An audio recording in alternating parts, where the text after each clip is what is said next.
চলে গেলাম নড়াইলে। তো কোনো রকম কোনো পরিকল্পনা ছাড়াই নড়াইলের উদ্দেশ্যে যাওয়ার জন্য একটা অটো নিয়ে নিলাম চাপাইল থেকে। ওখান থেকে সোজা চলে গেলাম ওপার। তারপর ওপার থেকে একটা অটোতে করে চলে আসলাম সোজা কালিয়া বাস স্ট্যান্ডে, যেখানে একটা ভ্যানের আশায় ঘুরতেছিলাম নড়াইল যাওয়ার জন্য। কিছুক্ষণ হাঁটার পর একটা ভ্যান পেয়ে গেলাম এবং ভ্যানে উঠে যাচ্ছিলাম খেয়াঘাটের উদ্দেশ্যে।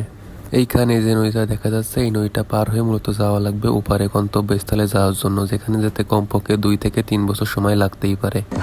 আর সামনে যে ব্রিজটা দেখা যাচ্ছে, এই ব্রিজের মাঝখানে নাই, মানে 2 পাশে আছে, মাঝখানে এখনো কাজ শেষ হয় নাই।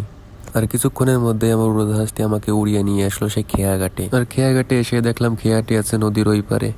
তাই এখানে বসে বসে পরিকল্পনা করতেছিলাম এই নদীতে কতটুকু পানি আছে সেটা কিভাবে মাপা যায়।